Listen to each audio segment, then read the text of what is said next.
Alvin, ang sundalo. Credit to the author. 421 hanggang 26. Ang mga pangalan po na nandito ay galing sa mga name generator.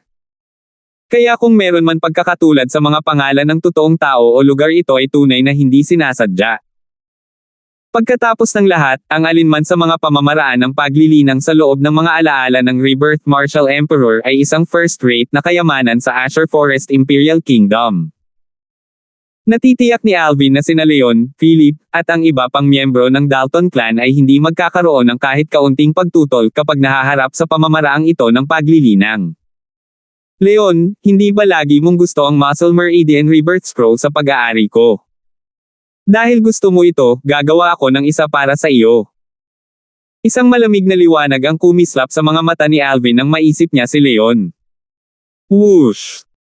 Biglang tumayo si Alvin at tumingin sa nanginginig na nasa katanghaliang lalaki na nakatayo sa gilid at walang pakialam na sinabi, kunin ang pamamaraan ng paglilinang na ito at ipasa kay Philip. Sabihin mo lang nakuha mo ito sa pagpatay sa akin. Sa ganitong paraan, hindi mo kailangang saktan ng Philip na iyon. Ito. Bahagyang nag-alinlangan ang middle-aged na lalaki at may pagdududa ang kanyang mga mata. Pagkatapos ng lahat, nakita niya ang binatang ito na masiglang humawak ng brush at isinulat ang pamamaraang ito ng paglilinang gamit ang kanyang sariling dalawang mata. Magagawa bang linlangin ng isang cultivation method na isinulat ng isang binata ang tusong matandang fox na iyon, si Philip? Lubhang nagdududa siya sa kanyang puso. Ano? Nag-aalala na baka makita ito ni Philip? Walang pakialam na sinulyapan ni Alvin ang nasa katanghaliang gulang na lalaki, pagkatapos ay pinasa ang Muscle Meridian Rebirth Scroll. Basahin mo ito sa iyong sarili. Huminga ng malalim ang nasa katanghaliang gulang na lalaki at tinanggap ang Muscle Meridian Rebirth Scroll bago ito binasa. Sa susunod na walang oras, ang atensyon ng nasa katanghaliang gulang na lalaki ay ganap na naakit ng pamamaraan ng paglilinang at siya ay naging ganap na nahilig sa unang kalahati ng pamamaraan ng paglilinang. Tahimik na dumaloy ang oras. Pagkalipas ng 15 minuto, nakita pa lamang ng nasa katanghaliang gulang na lalaki ang simula ng unang kalahati at kinuha na niya si Alvin bilang isang makajos na figure. Itong cultivation method. Gusto mo talagang ibigay ko ito kay Philip? Labis na nagulat ang nasa katanghaliang lalaki. Naunawaan niya na ang pamamaraang ito ng paglilinang ay lubhang mahalaga hanggang sa maging siya ay natukso nito. Ngunit ngayon, ang binatang ito ay talagang gustong ibigay ang pamamaraang ito ng pagtatanim kay Philip, ang taong gustong pumatay sa binata. Hindi niya magawang ibalot ang ulo nito. Walang pakialam na sinulyapan ni Alvin ang nasa katanghaliang lalaki pagkatapos ay sinabi, gawin mo lang ang sinabi sa iyo, huwag itanong kung ano ang hindi mo dapat itanong. Little Gold, sundan mo siya. Patayin siya kung manggahas siyang maglaro ng anumang mga trick. Squeak squeak. Tuwang-tuwang tumango ang maliit na gintong daga, at umikot ang mga umaagos na ilaw sa grade 6 na spirit sword na nasa kamay niya, na para bang handa na itong ipadala sa lalamunan ng nasa katanghaliang gulang na lalaki anumang oras. Namutla ang mukha ng nasa katanghaliang gulang, at naunawaan niya sa kanyang puso na kung ayaw niyang mamatay, magagawa lang niya ang sinabi ng binata. Kung hindi, mamamatay siya ng walang pag-aalinlangan. Pinlano na niya na pagkatapos niyang ibigay ang pamamaraang ito ng pagtatanim kay Philip, aalis siya sa sinaunang lungsod ng Everlast at maglalagay ng ilang distansya sa pagitan niya at sa lugar na ito kung saan maaaring dumating ang problema sa paghahanap sa kanya. Patuloy niyang naramdaman na ang pamamaraan ng paglilinang sa kanyang kamay ay ganap na naiiba sa kung ano ito. Bagamat hindi siya pamilyar sa binata na ito, ngunit nahahalata niya na imposibleng maging napakabait ng binata. Si Philip ay isang taong gustong pumatay sa binata. Naitanong niya sa sarili, kung siya nga ba ang nasa lugar ng binata, imposibleng kumilos siya tulad ng binata.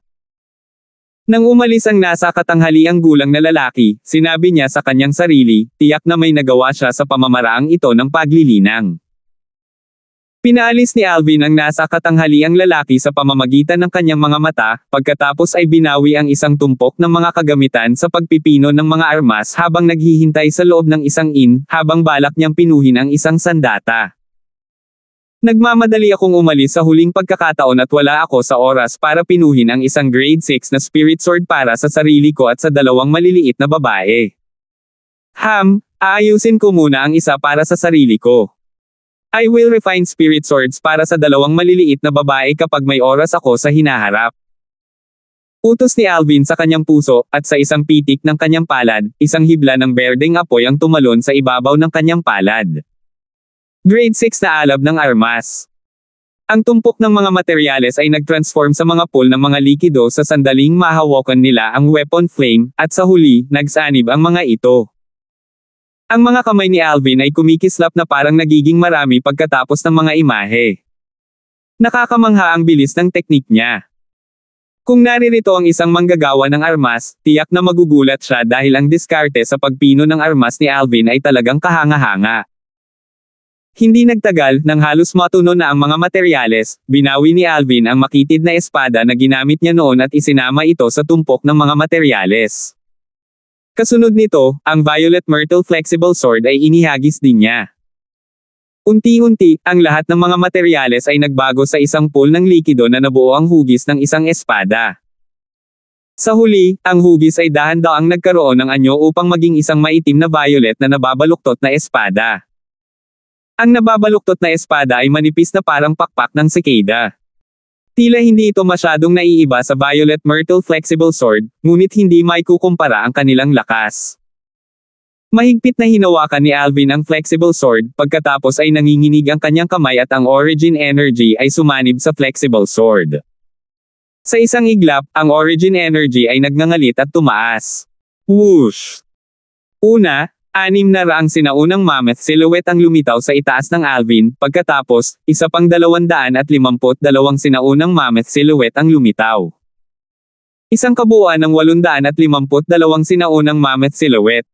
Isang amplification ng 42%. Pambihirang pagganap. Baka sa mukha ni Alvin ang isang masayang nagulat na ekspresyon. Noong una ay inakala niya na ang grade 6 na spirit sword sa kanyang kamay ay higit na magpapalakas ng kanyang lakas ng 41%, ngunit sinong mag-aakalang kaya nitong palakasin ang kanyang lakas ng 42%.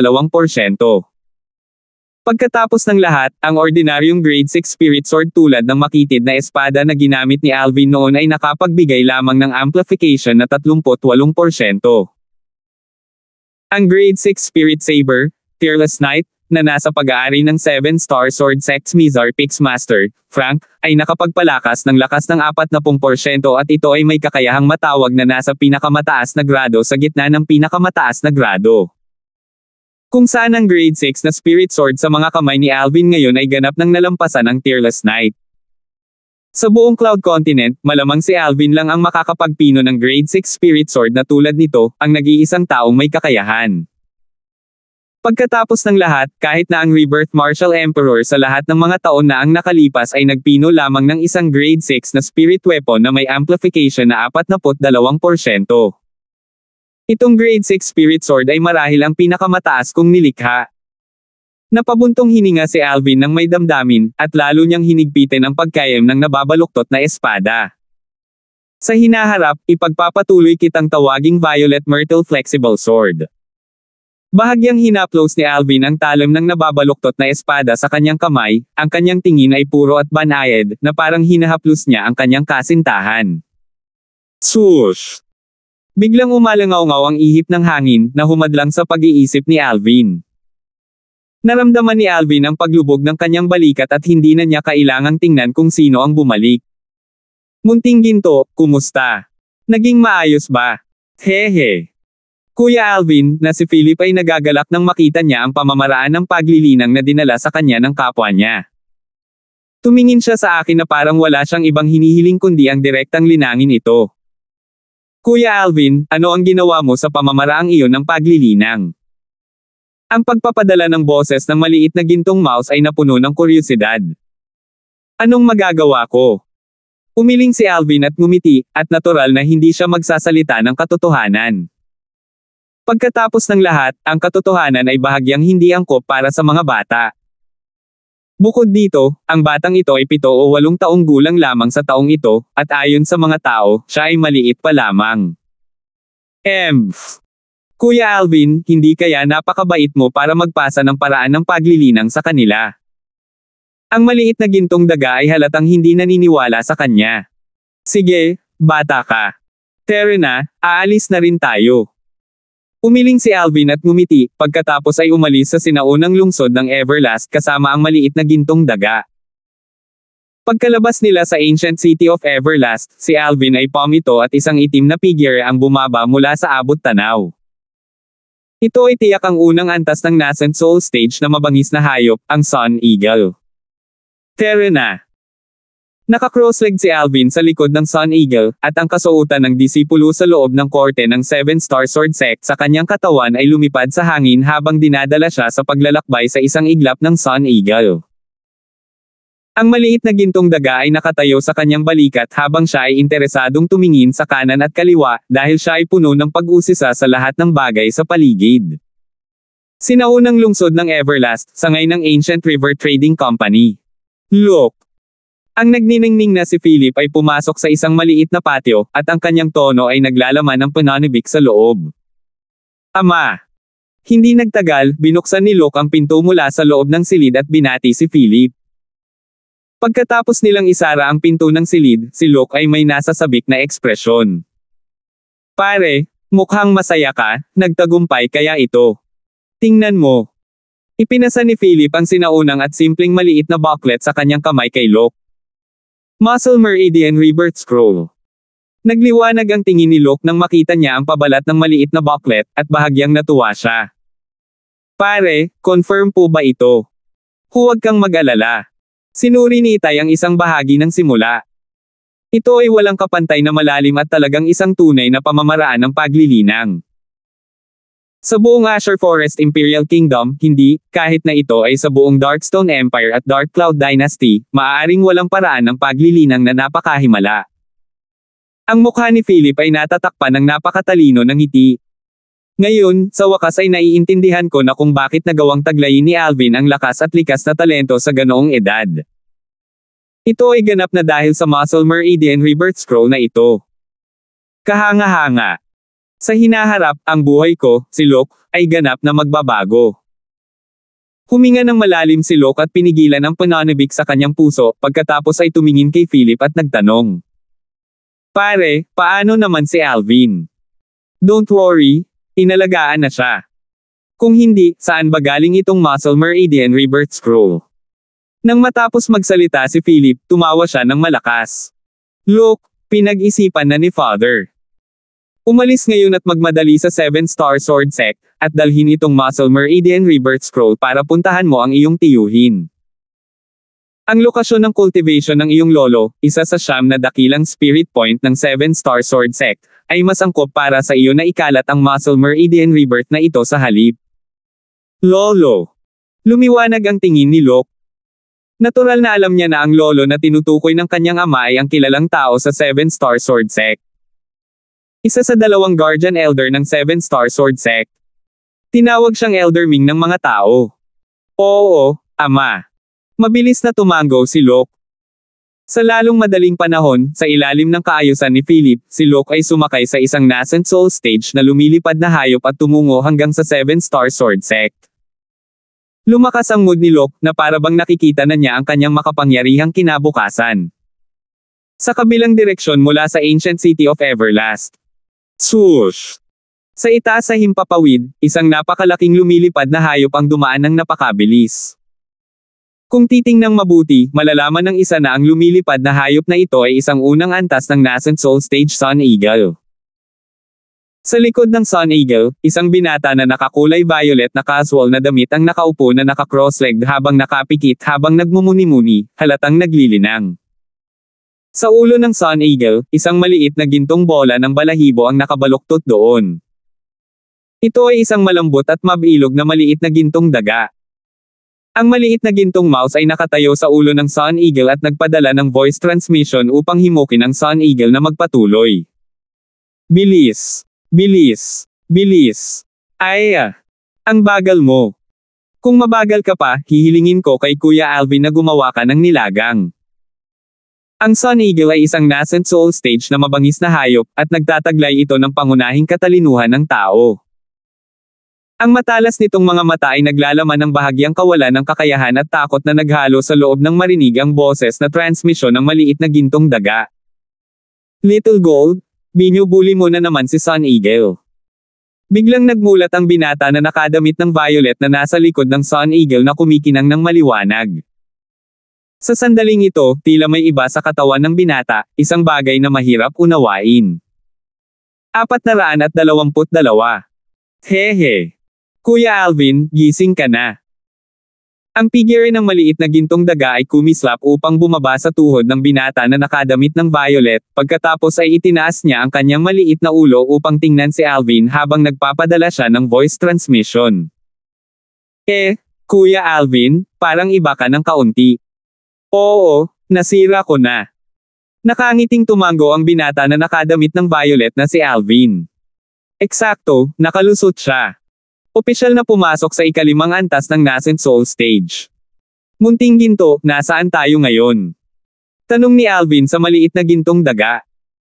Ang maliit na gintong mouse ay umiling sa kanyang maliit na ulo, pagkatapos ay nagpadala ng isang voice transmission. Hindi ko alam.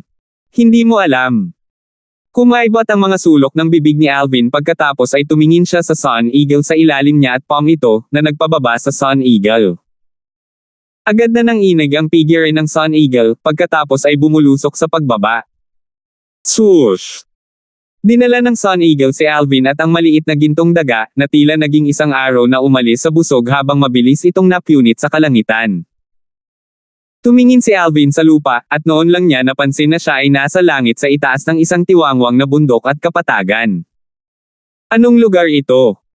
Si Alvin ay may natatarantang ekspresyon, pagkatapos ay bumulong siya sa sarili. Sa simula, ang Sun Eagle ay patungo sa hilaga. Munting ginto, gaano katagal na akong nilinang? Tumingin si Alvin sa maliit na gintong mouse habang nagtatanong. 20 araw. Sagot ng maliit na gintong daga sa pamamagitan ng voice transmission. So long. No wonder medyo nakakaramdam ako ng gutom. Hinimas ni Alvin ang kanyang manipis at tuyong tiyan, pagkatapos ay hiniling sa Sun Eagle na bumaba sa tiwangwang na bundok at kapatagan. Nagsimula ng apoy si Alvin sa lugar pagkatapos manghuli ng ilang mabangis na hayop. Kasunod nito, nagsimula siyang mag-ihaw ng karne. Ang halimuyak ng karne ay mabilis na umalangaw-ngaw sa hangin, dahilan upang hindi makapaghintay si Alvin sa sandaling matikman niya ito. Binawi ni Alvin ang isang spirit sword at nilaslas ng ilang beses ang makapal at mabigat na karne bago nagwiwisik ng ilang ordinaryong pampalasa. Agad na sinalubong sila ng halimuyak. Sun Eagle, ikaw ang pinakamahirap sa aming tatlo, kaya kainin mo muna itong piraso. Ipinasa ni Alvin ang karne sa kanyang kamay sa Sun Eagle. Gayunpaman, sa ilang sandali, napansin ni Alvin na ang jade green na mga mata ng maliit na gintong daga ay nakatingin sa Sun Eagle. Bagamat kahit na ang Sun Eagle ay nagnanais ng inihaw na karne sa kamay ni Alvin, ngunit hindi ito ng ahas na gumawa ng kahit katiting na paggalaw kahit na pagkatapos ng mahabang panahon, na para bang ito ay labis na natatakot na ang maliit na gintong daga ay susugod at iiho din ito. Bata, saplada ka talaga. Eto, kainin mo. Bahagyang walang magawa si Alvin at ipinasa ang inihaw na karne sa kanyang kamay sa maliit na gintong daga. Ang maliit na gintong daga ay muling sumulyap sa Sun Eagle, na may karanasan na parang sinasabi niyang kahit ikaw ay matino, pagkatapos ay tinanggap niya ang inihaw na karne at nagsimulang kumagat. Nagpatuloy si Alvin sa pag-ihaw ng karne. Nang mapuno nila ni Sun Eagle ang kanilang mga tiyan, ang kalangitan sa gabi ay dahan-daang bumaba. Dito tayo magpapalipas ng gabi, at aalis ng madaling araw. Sinabi ni Alvin sa maliit na gintong daga, pagkatapos ay hiniling niya sa Sun Eagle na itago ang sarili sa itaas ng kalangitan, at siya mismo ay nakatagpo ng isang malaking lantang puno bago humiga sa ibabaw ng napakalaking puno ng kahoy. Ang maliit na gintong daga ay tumalon papunta sa isang malapit na puno ng kahoy at nakatulog ng hindi nagtagal. Maliwanag ang buwan at kakaunti ang mga bituin, bumuhos ang banayad na liwanag ng buwan upang bumalot kay Alvin. 3 buwan na ang nakalipas mula noong umalis ako sa 7-star sword sect. Ayon sa aking pagkakaalam, ang Darkstone Empire ay tila nasa hilaga ng Ancient City of Everlast.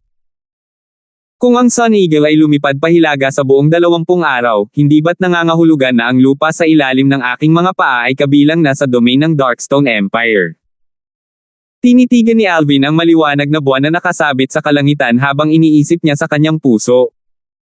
Lalo na bilog ang buwan ngayong gabi.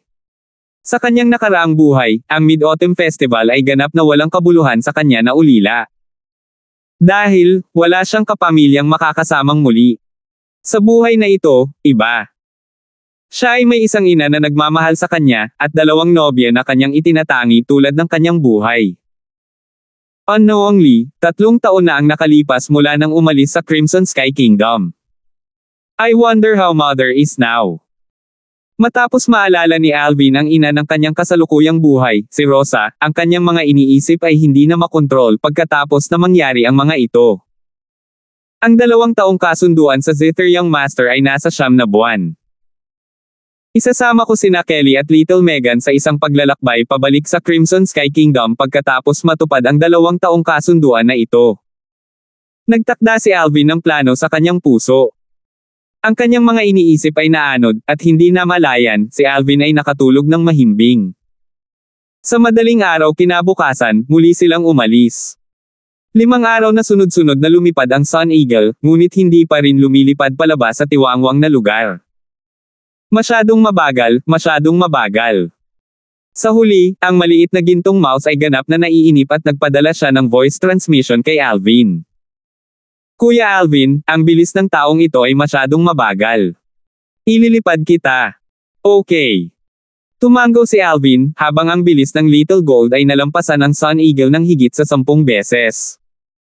Malamang, hindi magtatagal ay makakaalis na sila sa tiwangwang na lugar na ito. Swoosh! Ang maliit na gintong mouse ay nakatayo sa gitna ng hangin at agad na lumaki, tulad ng isang 3 metrong taas na burol. Sinundan ni Alvin ang momentum at bumaba sa likod ng maliit na gintong daga. Nang balak ni Alvin na tawagan ang Sun Eagle, ang maliit na gintong daga ay lumingon at tumingin sa Sun Eagle, at ang mga umaagos na ilaw ay umikot sa loob ng kanyang jade green na mga mata. Naunawaan ni Alvin na ang Little Gold ay dapat na nakikipag-ugnayan sa Sun Eagle. Sa huli, una niyang nakita ang isang tipak ng takot na lumitaw sa matalim na mga mata ng Sun Eagle, pagkatapos ay sinulyapan siya ng Sun Eagle bago ibinuka ang mga pakpak nito bago lumingon at lumipad patungo sa direksyon kung saan ito dumating. Natigilan si Alvin. Munting ginto, ano ang sinabi mo sa Sun Eagle? Hehe. Kuya Alvin, pinauwi ko na siya. Kung hindi, gagawin ko siyang nilaga. Ang maliit na gintong daga ay duling habang ang kanyang voice transmission ay pumasok sa mga tainga ni Alvin, na naging sanhi ng pag-freeze ng mukha ni Alvin. Ang boses na nakalulugod sa pandinig na parang boses ng isang batang babae ay nagpahayag ng tono ng isang maliit na demonyo. Munting ginto, hinabol mo ang Sun Eagle pabalik sa sinaunang kagubatan, kaya sa hinaharap, aasa ako sa iyo na pasakayin ako. Ngumiti si Alvin. Kung ang maliit na gintong mouse ay handang sumakay sa kanya, kung gayon ang kahusayan ay hindi lamang bahagyang mas mataas. So be it. It's better than allow that fellow to ascending my back. Isa akong jade-eyed heavenly mouse, isang ina po ng Saint Beast. Paano ako may baba sa bundok para sa isang mixed-haired bird? Ang pagpapadala ng boses ng maliit na gintong mouse ay puno ng pagmamataas. Descendant of a Saint Beast. Nagulat si Alvin nang marinig niya ang maliit na gintong daga. Hinanap niya ang buong alaala ng Rebirth Martial Emperor, ngunit walang anumang recording na nauugnay sa mga inapo ng Saint Beasts. Sa madaling salita, kahit ang Rebirth Martial Emperor ay hindi pa nakarinig ng mga inapo ng Saint Beasts. Oo, pagkatapos kong mapagtagumpayan ang 6-9 Heavenly Tribulation noong araw na iyon, maraming minanang impormasyon ang nagising sa aking isipan. Ang aming Jade Eyes Heavenly Mouse na pamilya ay mga inapo ng Saint Beasts. Ang aming bloodline ay marangal at higit pa sa napakaraming demonyong hayop. Tumugon ang maliit na gintong mouse sa pamamagitan ng voice transmission. Mukhang maraming bagay sa loob ng Cloud Continent na kahit na ang mga pag-iral sa antas ng Rebirth Martial Emperor ay hindi alam. Napabuntong hininga si Alvin ng may damdamin. Ang Rebirth Martial Emperor ay nakaranas ng 2 buhay pagkatapos ng lahat, ngunit kahit na noon, hindi pa talaga siya nakarinig ng mga inapo ng Saint Beasts. Naiisip niya kung gaano kahiwaga ang mga Saint Beast na iyon. Saint Beast. Masasabi kong hindi ito ordinaryong halimaw sa kung paano ito tinawag. Napaisip si Alvin sa kanyang puso, pagkatapos ay tinanong niya ang maliit na gintong daga tungkol sa mga Saint Beast. Sa hindi inaasahan, kahit ang maliit na gintong daga mismo ay hindi alam. Alam niya lang na ang kanyang pamilyang Jade-Eyed Heavenly Mouse ay isang inapo ng Saint Beasts. Kung ano ang Saint Beasts, wala siyang alam. Kuya Alvin, bibilisan ko na. Ang pagpapadala ng boses ng maliit na gintong mouse ay pumasok sa mga tainga ni Alvin, dahilan upang siya ay manginig at nagmamadaling pinatatag ang kanyang anyo. Swoosh! Sa susunod na sandali, ang maliit na gintong mouse ay bumilis hanggang sa limitasyon, na tila naging isang gintong liwanag na kumikislap sa abot tanaw.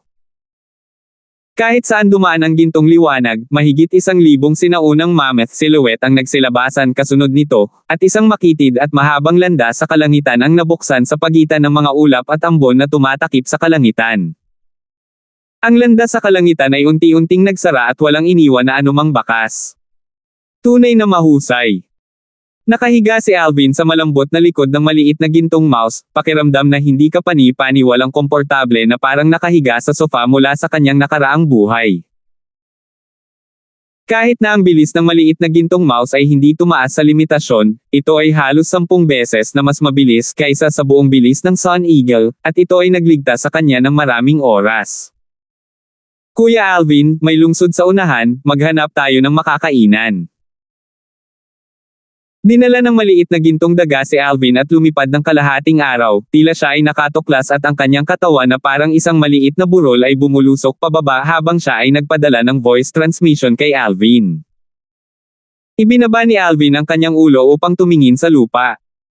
Sa katunayan, sa lupa sa unahan, isang napaka-ordinaryong lungsod ang nakatayo doon, tulad ng isang oasis sa desyerto na lalo na kitang-kita. You little gluttonous mouse, bumaba ka na. Umiling si Alvin at ngumiti. Hehe. Okay. Ang maliit na gintong daga ay tumugon sa pamamagitan ng voice transmission, pagkatapos ang kanyang katawan na parang isang maliit na burol ay bumaba sa loob ng isang malago na kagubatan sa labas ng lungsod. Iniwan ni Alvin ang likod ng maliit na gintong daga na maluwang na parang lupa, at ang kanyang katawan ay kumikislap bago tuluyang bumaba sa lupa. Swoosh! Ang napakalaking katawan ng maliit na gintong daga ay biglang lumiit at muling nag-transform sa isang maliit na bagay na kumikislap upang tumayo sa balikat ni Alvin. Mabilis na naglakad si Alvin patungo sa malayong lungsod. Sinakop ng lungsod na ito ang isang malawak na lugar na hindi mas mababa sa sinaunang lungsod ng Everlast. Pumasok si Alvin sa lungsod, pinagmamasdan ang daloy ng mga tao sa malalaking kalye sa lungsod at mga bagon na bumubuo ng mahahabang linya tulad ng mga dragon na walang tigil sa pag-agos. Squeak squeak! Ang maliit na gintong daga ay ayaw magtago sa ilalim ng manggas ni Alvin at tumayo siya sa balikat ni Alvin habang curious niyang sinusukat ang lahat ng nasa harap niya. Ang pares ng isang tao at isang daga, bagamat estranghero, ay hindi nakakuha ng atensyon ng iba. Napansin din ni Alvin na walang kulang sa mga martial artist na nagdadala ng mabangis na hayop sa mga dumadaang pedestrian. Sa di sinasadya, nakita ni Alvin ang isang restaurant sa unahan, at nagliwanag ang kanyang tingin. Little Gold, kumain na tayo sa restaurant na ito. Okay, okay. Ang voice transmission ng maliit na gintong mouse ay pumasok sa mga tainga ni Alvin, dahil siya ay labis na nasasabik. Pumasok si Alvin sa restaurant at nakita niya na halos nakaupo na ang restaurant. Sa kabutihang palad, ang isang mesa ng mga customer ay katatapos lang kumain sa malapit na Alvin, at sila ay tumayo at umalis. Hindi masama ang swerte ko. Nagliwanag ang mga mata ni Alvin. Swoosh! Samantalang ang maliit na gintong daga na nakatayo sa ibabaw ng kanyang balikat ay direktang kumislap sa halip at bumaba sa mesa. Nang si Alvin ay hindi pa nakakalayo sa mesa na nasa harapan niya. Haha! Hindi naman masama ang swerte ko, nagkataon lang na may bakanteng table. Isang medyo matalas na boses ang umalangaw-ngaw, at may kumislap sa harap ni Alvin, pagkatapos ay nakita niya ang isang binata na may payat na figure na parang isang bag ng mga buto ang tumama sa kanya at umupo sa harap ng mesa. Tumigil si Alvin sa kanyang yapak at bahagyang sumimangot. 423. Samantala, umupo naman sa tapat ng payat na binata ang isa pang binata na katamtaman ang pangangatawan. Mula sa simula hanggang sa wakas, itinuring nilang dalawa si Alvin bilang wala. Squeak squeak. Samantala, ang maliit na gintong daga ay galit na tumingin sa dalawang binata habang inilalabas niya ang kanyang mga kuko at itinaas ang kanyang mga pangil. Ngunit, ang malambot at mabilog na maliit na gintong mouse na kumikilos na mabangis ay walang anumang puwersang nagpapaudlot. Ano? Little mouse, gusto mo makipaglaro sa amin? Napatingin ang payat na binata sa maliit na gintong daga habang tumatawa. Naisip lang niya na isa itong ordinaryong alagang daga. Squeak squeak. Ngunit, ang mga salita ng payat na binata ay parang nagsindi ng fuse sa isang bomba, at lubos nitong ikinagalit ang maliit na gintong daga. Ang maliit na gintong daga ay inilabas ang kanyang mga buntot, tiyak na hinampas ang tasa ng tsaa sa mesa. Sampal. Agad na lumipad ang tasa ng tsaa, diretsyong kumikislap para sa payat na binata. Bang! Ang payat na binata ay hindi man lang nakapaghanda at tinamaan ito ng diretsyo sa mukha, at ang natitirang tsaa sa loob ng tasa ng tsaa ay tumalsik sa kanyang buong mukha. Ha. Ang mga customer na nakaupo sa mga nakapalibot na mesa na nakakita sa eksenang ito ay hindi napigil ang humalaklak. Sige, Little Gold, pumunta tayo sa ibang restaurant. Nang makitang puno na ang restaurant, tumingin si Alvin sa maliit na gintong mouse at tumawag. Kadadating lang niya dito at ayaw niyang gumawa ng gulo. Bagamat nakita niya ang pagtatanim ng dalawang binata na ito at hindi siya natatakot sa kanila, ang mga aksyon ng maliit na gintong daga kanina ay walang alinlangan na nakatulong sa kanya na mailabas ang kanyang galit, na naging dahilan upang tuluyang mawala ang kawalang kasiyahan sa kanyang puso. Squeak squeak. Sa hindi inaasahang pagkakataon, ang maliit na gintong daga ay ayaw umalis, siya ay tumayo sa mesa sa paraang tulad ng tao na ang kanyang mga paa sa harapan ay nakakross sa harap niya at tumingin sa payat na binata ng pagalit. Munting daga, nililigawan mo si kamatayan. Ang payat na binata ay galit na galit, ang kanyang kamay ay nababalot ng umaatungal na origin energy, na tila nag-transform sa isang pamaypay na humahampas pababa patungo sa maliit na gintong daga. Sa itaas ng payat na binata, 400 sinaunang mammoth na silhouette ang nag-condense sa anyo. Ikatlong antas ng nascent soul stage. Tumili. Bahagyang sumigaw ang munting gintong daga, pagkatapos ay kumislap ang kanyang buntot na parang kidlat upang harangin ang hampas ng palad ng binata. Sampal. Sa sandaling dumampi ang buntot ng maliit na gintong daga sa payat na binata, nagpakawala siya ng matinis na sigaw at pagkatapos ay umalangaw-ngaw ang alon ng mga buto sa halos parehong saglit. Nililigawan mo si kamatayan. Ang kasama ng payat na binata, ang isa pang binata na katamtaman ang tangkad, ay malinaw na hindi naisip na ang maliit na gintong daga ay may ganitong uri ng lakas, at ang kanyang mukha ay naging malungkot habang siya ay umaatake rin. Ang lakas ng binatang ito ay mas malakas kaysa sa payat na binata, at siya ay isang 5th level nascent soul stage martial artist. Sa kasamaang palad, ang maliit na lakas na ito ay wala bago ang maliit na gintong daga, at siya ay direktang natangay sa paglipad ng buntot ng maliit na gintong daga bago bumagsak sa lupa. Nakakakilabot na mabangis na hayop. Hindi ko talaga makitang malinaw kung gaano karaming mga sinaunang mammoth silhouette ang kumikislap sa kalangitan sa ibabaw ng maliit na gintong mouse na ito. Ang ikatlong antas ng nascent soul stage na martial artist at isang 5th level na nascent soul stage na martial artist ay hindi tugma para dito. At saka, ito ay tila umatake ng casual at maayos, ang lakas nito ay nasa ikapitong antas man lamang ng nascent soul stage o mas mataas. Ang pulutong ng mga tao sa restaurant ay emosyonal na bumaantong hininga, at lahat sila ay tumingin sa maliit na gintong daga na may mga titig na naglalaman ng bahagyang nag-aalab na pagnanasa, at maraming tao ang tumingin kay Alvin na may naiinggit na mga ekspresyon.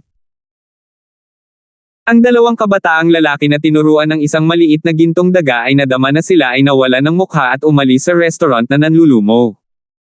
Ikaw maliit na tao. Umiling si Alvin at tumawa, pagkatapos ay umupo. Sa malapit na mesa, nagliwanag ang mga mata ng isang batang babae na nasa 20 pataas.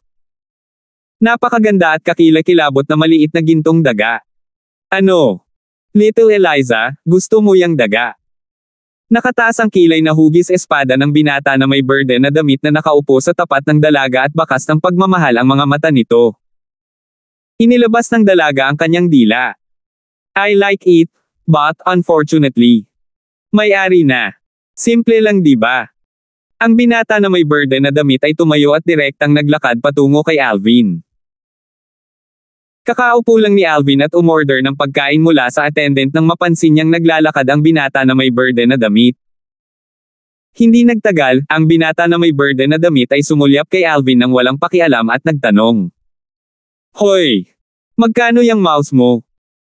Ang kanyang tono ay naglalaman ng isang hindi mapag-aalinlangan ng layunin ng pag-uutos. Squeak squeak! Pinandilatan ng maliit na gintong daga ang binata na may burden na damit, pagkatapos ay inilabas ang kanyang mga pangil at itinaas ang kanyang mga kuko sa kanya, at siya ay labis na nagalit. Para naman kay Alvin, ganap na hindi siya mapakali na bigyang pansin ang binata na may burden na damit, iniabot niya ang kanyang kamay upang suklayan ang buhok ng maliit na gintong daga at sinabing may bahagyang ngiti, munting ginto, dapat mong baguhin ang iyong galit na galit. Dapat kang maging mas maladyo, naiintindihan mo ba? Ang maliit na gintong mouse ay hindi maiwasang lumingon kay Alvin nang marinig niya ito, at nagtanong sa pamamagitan ng voice transmission. Ladylike. Anong ladylike? Ang malababae ay ang pagkakaroon ng maamong disposisyon at hindi madaling magalit. Para sa kapakanan ng hindi pagpayag na makita ng ibang tao na nakipag-usap siya sa maliit na gintong daga, sinadyang sumagot si Alvin sa pamamagitan ng voice transmission. Ito ay isang babae. Sa sandaling ito, isa pang batang babae na mahigit 20 taong gulang ang bumungad sa tabi ng binata na may burden na damit. Ang kabataang babae ay may maselang at magandang hitsura, at kahit na hindi siya maituturing na isang pangunahing kagandahan, siya ay nagtataglay ng magandang hitsura at napukaw ang pagmamahal ng iba sa kanya. Sa kasalukuyan, ang dalaga ay tumingin sa maliit na gintong daga na may titig na puno ng nag-aalab na pagnanasa at pananibik. Anak, ako si Hector kang mula sa kang ng Phoenix Nest City, pangalanan ang presyo at ibenta sa akin ang mouse na ito. Ang binata na may burden na damit ay tumingin kay Alvin habang siya ay muling nagsalita, at ang kanyang tingin ay nakakapagpakumbaba habang nakatingin siya kay Alvin. Hindi ako nagbebenta. Hindi man lang itinaas ni Alvin ang kanyang ulo habang patuloy niyang sinusuklay ang balahibo ng maliit na gintong daga, at ang balahibo ng maliit na gintong daga ay parang malambot at komportable ito kapag hinawakan ito. Higit pa rito, ang maliit na gintong mouse ay nakahiga sa mesa sa kasiyahan, ngunit ang jade green nitong mga mata ay nakatitig sa binata na may burden na damit, at tila naglalaman ito ng bahagyang galit sa loob. Siya ay isang inapo ng isang Saint Beast, isang jade-eyed heavenly mouse. Tinawag talaga siyang daga ng taong ito. Kung hindi dahil sa kanyang naalala na si Alvin ay humiling sa kanya na maging maladyo kanina, matagal na sana niyang winalis ang kanyang mga buntot at direktang winalis ang kasuklam-suklam na paglipad na ito ng tao. Ano? Hindi mo binibigyan ako, Hector, mukha, at hindi binibigyan ng mukha ang kangko. Ang boses ni Hector ay biglang humina at mabigat ngunit malakas, at kumalat ito sa buong restaurant. Agad na naalarma ang karamihan ng mga customer sa loob ng restaurant. Siya ang pangalawang young master ng Kang, si Hector. Matagal ko nang narinig na ang ikalawang young master ng Kang ay nahilig sa martial arts, at nagtataglay ng cultivation sa ikapitong antas ng Nascent Soul Stage sa edad na 29 lang. Hindi ko inaasahan na makikita ko siya sa restaurant na ito. Itong babaeng ito sa tabi niya, maaaring siya ang nobya niya, ang third young miss ng Coulter clan, si Eliza Coulter. Siya dapat.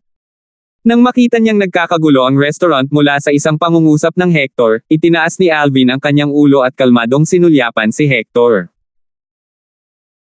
Nararamdaman mo ba na ang pagpapakita ng iyong pagkakakilanlan ay magagawang bigyang kasiyahan ang iyong walang kabuluhan at mapa-atres ako pagkatapos malaman ang iyong pagkakakilanlan, at ibenta siya sa iyo? Sa huling pagkakataon sasabihin ko ito, hindi ko siya ibinebenta. Ang tono ni Alvin ay determinado at matatag. Ikaw.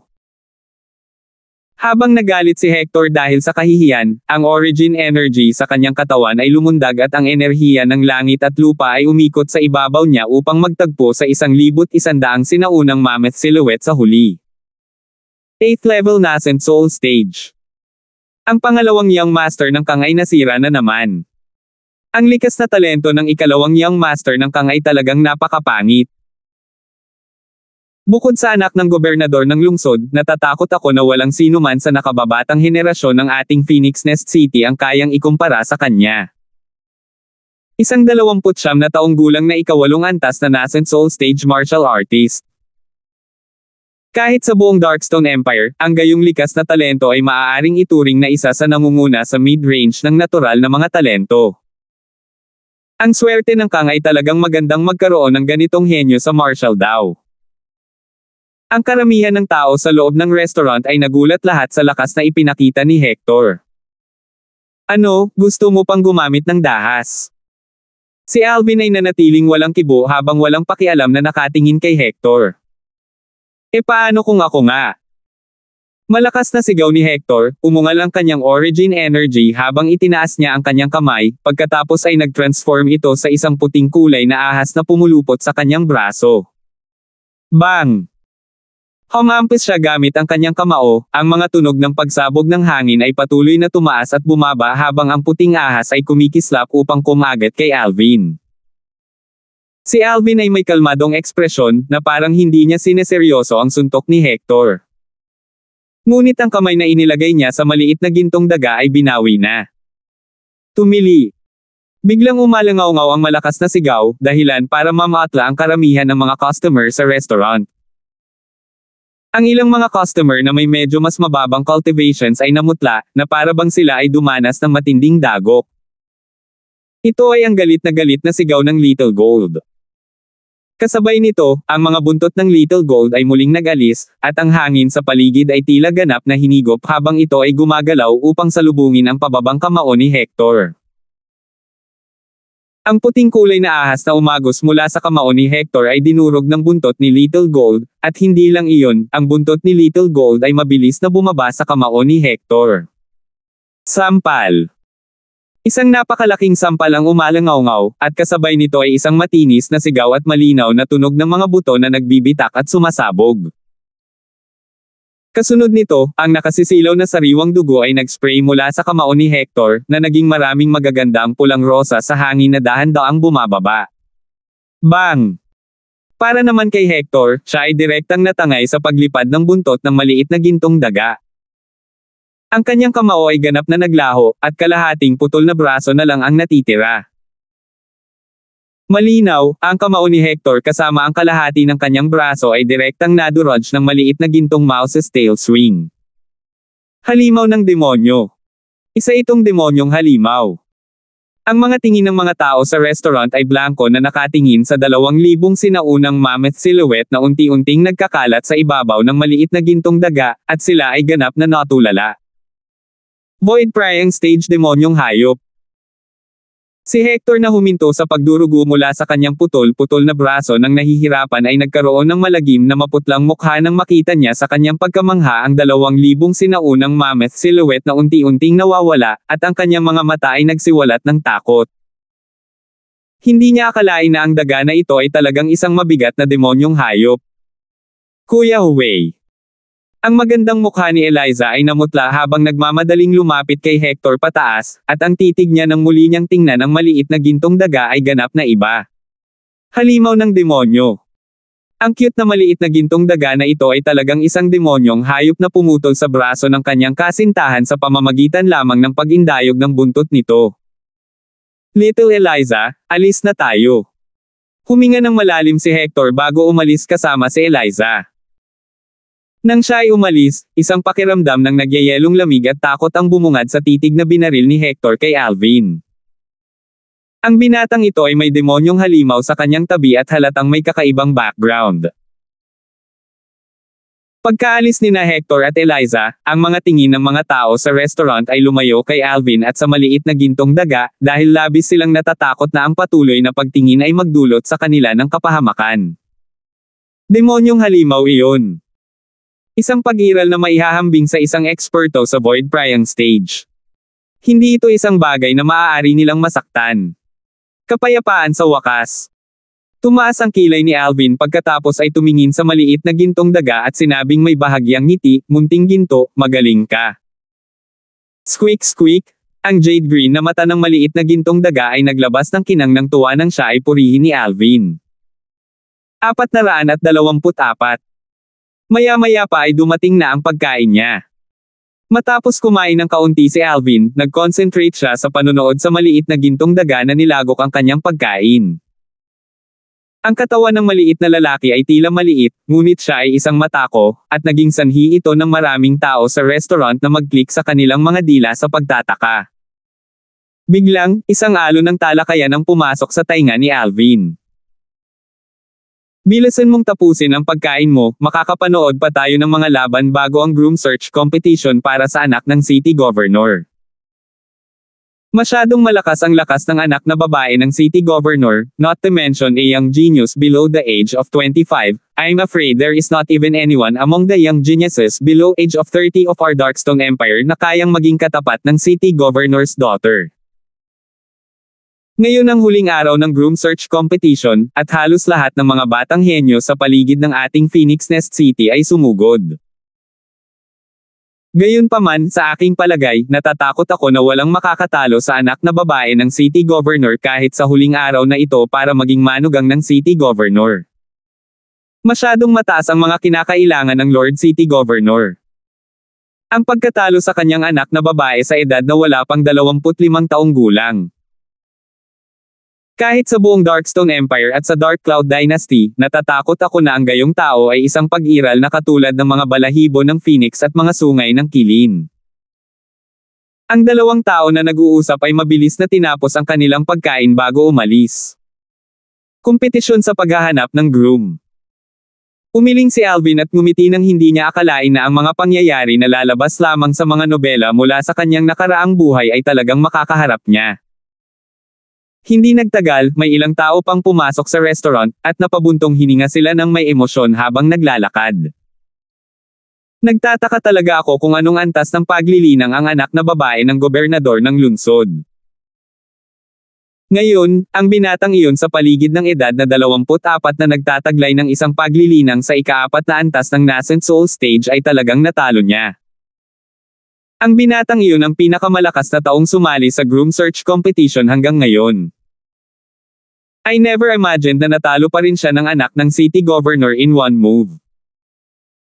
Inaayos ng anak ng city governor ang kanyang lakas base sa kanyang kalaban at parang hindi pa niya ginagamit ang kanyang buong lakas hanggang ngayon.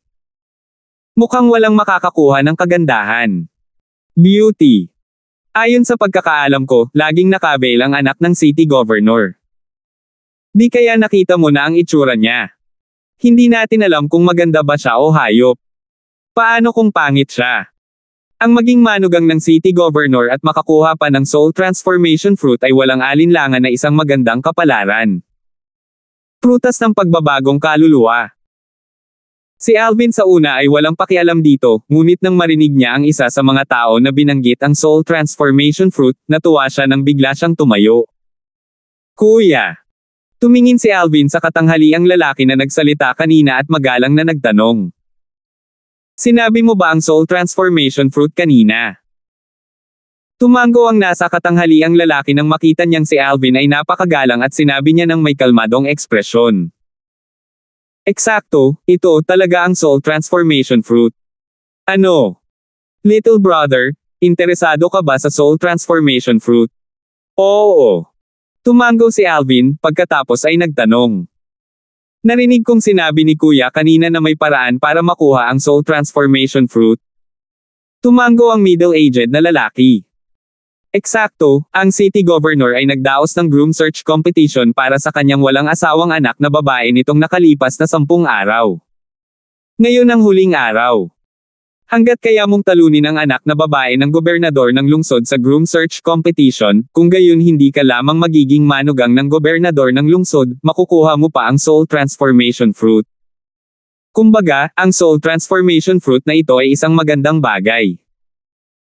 Kung ito ay natupok ng isang inscription master, kung gayon ay nagagawa pa nitong payagan ang spiritual force ng inscription master na magtaas ng antas. Nang matapos siyang magsalita, pinalaki ng nasa katanghaliang lalaki si Alvin. Little brother, base sa edad mo, mas matanda ka lang ng kaunti kaysa sa anak ng city governor na iyon. Gayunpaman, ipinapayo ko sa iyo na iwaksi ang pag-iisip na ito. Bagamat umaangkop ka sa mga kondisyon para sa groom search competition ng anak na babae ng gobernador ng lungsod, ang anak na babae ng city governor ay nagsiwalat na ng isang paglilinang sa ikalimang antas ng Nascent Soul Stage. At saka, tila nagpipigil siya. Salamat, kuya. Nagpasalamat si Alvin sa nasa katanghaliang gulang na lalaki pagkatapos ay naghagis ng pilak bago nagmamadaling umalis ng restaurant dala ang maliit na gintong daga. Kuya Alvin, hindi pa ako tapos kumain. Ang pagpapadala ng boses ng maliit na gintong mouse ay naglalaman ng bahagyang sama ng loob. I'll let you eat hanggang sa mabusog ka mamaya, right now I have some important things to do. Nagmamadaling sabi ni Alvin. Pagkalabas ng restaurant, nakakita si Alvin ng isang dumaan at tinanong ang lokasyon para sa groom search competition bago nagmadali. Kung ano ang manugang ng city governor, hindi siya interesado kahit kaunti. Interesado siya sa soul transformation fruit na iyon. Kung sinasabing ang mga ordinaryong espiritong prutas ay masuswerte lang at hindi hinahanap ng mga martial artist, kung gayon ang soul transformation fruit ay mas mahirap makuha. Ang soul transformation fruit ay isang uri ng spirit fruit na may kakayahang pataasin ang antas ng kaluluwa, at sa loob ng pamamahagi ng mga spirit fruit sa loob ng Cloud Continent, wala ito kahit 1%. Bagaman medyo tumaas ang aking cultivation, ang aking espiritual na lakas ay tila ganap na nahulog sa isang bottleneck, at hindi pa nakakalusot sa void prying stage sa loob ng mahabang panahon. Isinagawa ang groom search competition sa labas mismo ng estate ng gobernador ng lungsod. Nang dumating si Alvin bago ang arena ng groom search competition, lumilipad ang kanyang isip. Ang kanyang spiritual force ay dumating na sa breakthrough point sa pagitan ng Nascent Soul Stage at ng Void Prying Stage matagal na ang nakalipas, ngunit hindi siya nakalusot sa mahabang panahon. Siya ay naliligaw at walang magawa dahil dito. Ngayon, nakita niya ang liwanag ng pag-asa. Kung talagang may soul transformation fruit, ang aking kaluluwa ay magbabago kapag naubos ko ito at umabant ng isang antas, sa void prying stage. Sa oras na iyon, ang aking espiritual na lakas ay muling lalakas at makakapag-inscribe ako ng kahit na mataas na antas ng mga inscription. Para bang mayroon siyang bundok na kayamanan, ngunit wala siyang mga kasangkapan upang mahukay ito, ang pakiramdam na ito ay naging sanhi ng hindi kasiyahan ni Alvin mula pa noong una.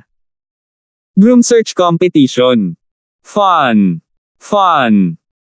Kuya Alvin, gusto mong pakasalan ang anak ng city governor na iyon. Hindi ka ba natatakot na magalit sina Kuya Kelly at Kuya Faye? Ang pagpapadala ng boses ng maliit na gintong daga ay napuno ng pananibik, at nang matapos siyang magsalita, para siyang sabik na makita ang mundo sa kaguluhan. Pinandilatan ni Alvin ang maliit na gintong daga. Wala akong interes sa anak ng gobernador ng lungsod na iyon. Gusto ko lang makuha ang soul transformation fruit na iyon. Ang mga ordinaryong espiritong prutas ay bihira at hindi mabibili, ngunit ang soul transformation fruit ay kabilang sa mas mababa sa 1% ng mga espiritong prutas na nakapagpasulong ng kaluluwa, kaya mas bihira pa ito.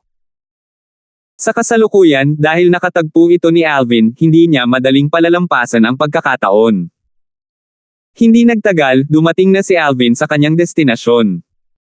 Isang mataas na plataporma ang nakatayo sa harap ng City Governor's Estate ngayon, at ito ay walang kapantay na lawak. Ito ang mismong arena ng groom search competition. Ang mga agos ng mga tao ay lumundag sa malapit sa arena sa matinding pagmamadali, at ang mga tunog ng hiyawan ay patuloy na tumaas at bumagsak ng walang katapusan. Ang kompetisyon sa paghahanap ng groom ay ginaganap sa loob ng 10 araw, at ngayon ang huling araw. Talagang walang kahit isang batang henyo na wala pang 25 taong gulang mula sa ating Phoenix Nest City o sa nakapalibot na 10-10 lungsod na tugma para sa anak na babae ng gobernador ng lungsod. Sinabi na ang anak na babae ng gobernador ng lungsod ay 20 taong gulang lamang. Ang pagkakaroon ng hindi maarak na paglilinang sa edad na 20 ay talagang nakakagulat. Hanggang ngayon, pinilit lamang siya ng mga tao na gumamit ng lakas sa ikalimang antas ng nascent soul stage. Oo, kahit ganon, parang nagtitimpi pa rin siya. Ang pulutong ng mga tao ay masiglang nag-usap sa harap ng city governor's estate. Sa sandaling ito, nasa ibabaw ng arena ng groom search competition. Ang misteryosong anak na babae ng gobernador ng lungsod ay matikas na nakatayo doon, ang kanyang pares ng magagandang kamay na maputi tulad ng jade ay nakalantad sa hangin, at isang nagninangas na pulang damit ang magandang binibigyang diin ang kanyang maganda at kaakit-akit na figure na naging dahilan upang ang isang tao ay hindi makaiwas sa napakaraming panaginip. Sa mukha ng anak na babae ng gobernador ng lungsod ay isang nagninangas na pulang belo na nagsiwalat lamang ng isang pares ng magagandang mata na parang tubig sa taglagas, at ang kanyang magandang buhok na nakalaylay ay parang mga itim na hibla ng Babylon willow habang sila ay bahagyang umiindayog sa hangin. Kahit na ang isa ay nasa dagat ng mga tao, binigyan pa rin niya ang isa ng kalmado at mapayapang pakiramdam. Bagaman hindi ko makita ng malinaw ang kanyang hitsura, sa pamamagitan lamang ng disposisyong ito, sapat na ito upang maging interesado ang isang tao. Ipinapalagay ko na ang hitsura sa ilalim ng belo ng isang babaeng may ganoong disposisyon ay hindi magiging masama. Nagulat si Alvin sa kanyang puso. Batay lamang sa disposisyon, walang sino man sa mga kababaihan sa panig ni Alvin o sa mga babaeng kilala niya ang kayang ikumpara sa anak nitong gobernador ng lungsod. Sa ilalim ng kanyang kuryosidad, lumawak ang espiritual na lakas ni Alvin, gustong alamin ang mga sekreto ng anak nitong si gobernador ng lungsod. Ayon sa impormasyong nakuha niya, ang anak na babae ng city gobernador ay 20 lamang at nagtataglay ng isang pambihirang paglilinang, at hanggang sa puntong ito, nagsiwalat na siya ng isang paglilinang sa ikalimang antas ng nascent soul stage, ngunit tila nagpipigil pa rin siya. Kasabay ng pag-flash out ng spiritual force ni Alvin, emosyonal siyang bumantong hininga sa kanyang puso. Itinuring na mabilis ang pag-unlad ng aking kultibasyon. Sa loob ng Azure Forest Imperial Kingdom, maaari itong ituring na isang bilis na higit sa lahat. Hindi ko akalain na makakatagpo talaga ako ng isang henyo sa Marshall Down na ang pag-unlad ng paglilinang ay mas mabilis pa kaysa sa akin sa malayong lungsod na ito ng Darkstone Empire. Kung ang paglilinang ng anak na babae ng gobernador ng lungsod ay hindi natambak lamang sa pamamagitan ng pag-asa sa mga bunga ng espiritu, kung gayon ang kanyang likas na talento ay talagang hindi magiging mas mababa kaysa sa kanya. Biglang, ang espiritual na lakas ni Alvin ay hindi man lang nahawakan ang anak na babae ng gobernador ng lungsod nang hindi niya maiwasang mamangha sa kanyang puso. Dahil sa sandaling ito, ang isang mas malakas na espiritual na lakas ay tila napansin ang kanyang espiritual na lakas at direktang idiniin. Inscription Master. Naghihigpit ang mga mag-aaral ni Alvin dahil hindi niya inaasahan na magkakaroon ng ganoong kakilakilabot na master ng inscription sa tabi ng anak na babae ng gobernador ng lungsod. Ang lakas ng espiritual na lakas ng inscription master na ito ay hindi lamang isang antas na mas mataas sa kanya. Kaagad, si Alvin ay hindi nang ahas na mag-alinlangan habang nagmamadali niyang binawi ang kanyang espiritual na lakas. Ang kakilakilabot na espiritual na lakas na iyon ay tila walang intensyon na pag-usapan ito kay Alvin, at hindi siya hinabol pagkatapos na umatras ang espiritual na lakas ni Alvin. Mabuti na lang at nagpakita siya ng awa, kung hindi, tiyak na masasaktan ng husto ang kaluluwa ko. Nanginginig si Alvin sa takot, at kasabay nito, napagtanto niya ang sarili niyang pagmamadali. Ayon sa mga alaala ng Rebirth Martial Emperor, alam niya ng husto na kahit na ang Inscription Masters ay hindi nang ahas ng padalos-dalos na gamitin ang kanilang spiritual force para tiktikan ang iba. Ito ay isang bawal. Samantalang sa buong paglalakbay niya sa cultivation, hindi pa siya nakatagpo ng anumang mabigat na Inscription Masters, kaya itinapon niya sa likod ng kanyang ulo ang bahagi ng Rebirth Martial Emperor na tungkol sa bawal na ito. Ngayong umalis na siya sa Azure Forest Imperial Kingdom at nasa Darkstone Empire, nakatagpo siya ng isang tunay na kakilakilabot na Inscription Master.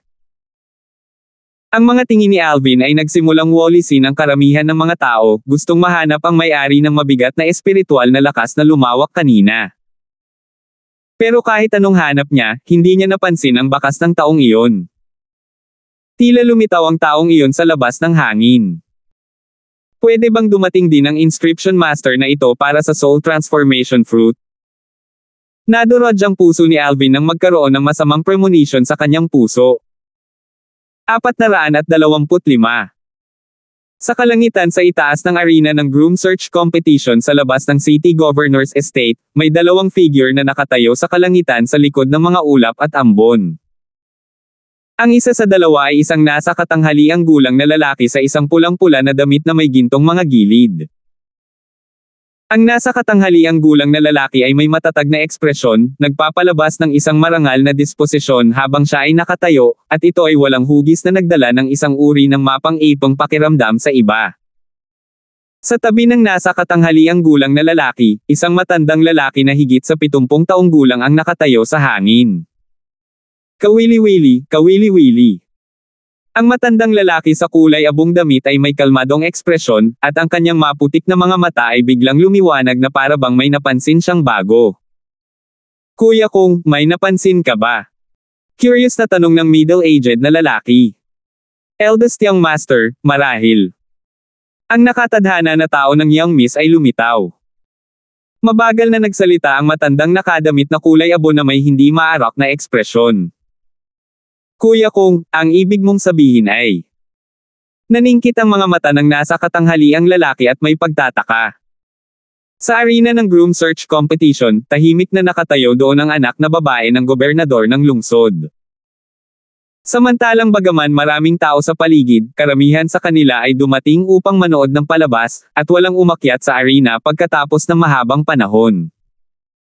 Hayaan mo akong maranasan ang lakas ng anak ng gobernador ng lungsod. Kasabay ng isang paputok na sigaw, isang mabilis na figure ang kumislap upang umakyat sa arena. Ito ay isang binata sa paligid ng edad na 25 hanggang 26 na may gwapong hitsura at angas na pinaghalo sa pagitan ng kanyang mga kilay. Lampas na sa limitasyon ang edad mo. Bumaba ka na. Hindi man lang nakareact ang anak na babae ng city governor nang ang matandang babae na nakadamit ng asul na nakatayo sa gilid ng arena ay walang pakialam at sumulyap sa binata. Ay! Ibinuko ng binata ang kanyang bibig, ngunit hindi pa siya tapos magsalita. Bang!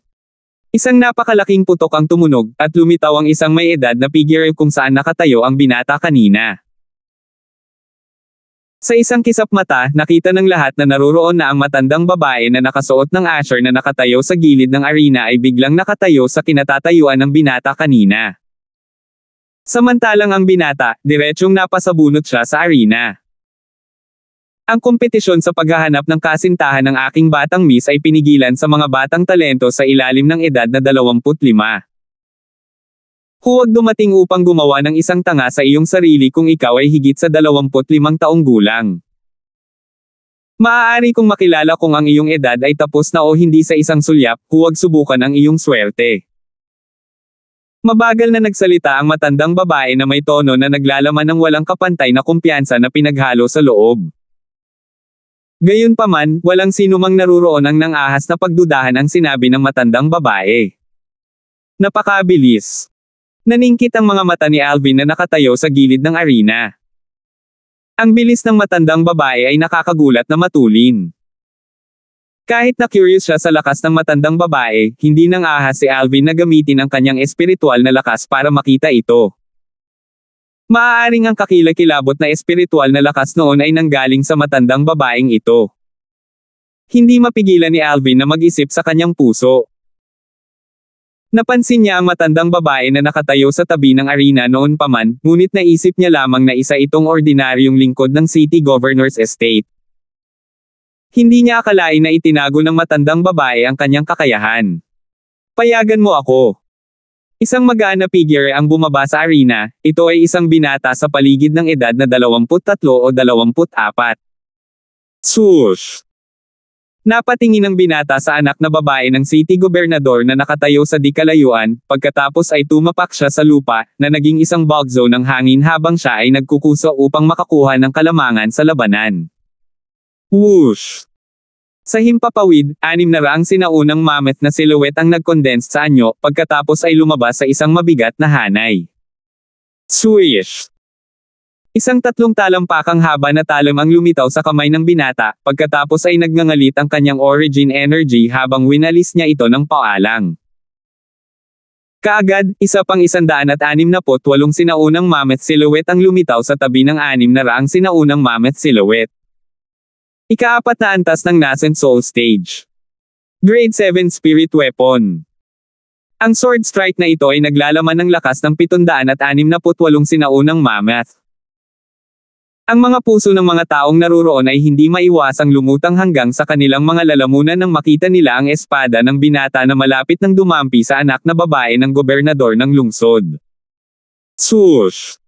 Sa halos isang iglap na parang isang malamig na simoy ng hangin ang dumaan, ang anak na babae ng gobernador ng lungsod ay nakagawa na sa wakas. Casual niyang ibinaba ang manggas, at agad na lumawak ang manggas nito, na naglalaman ng umaatungal na origin energy habang tumatama ito patungo sa binata.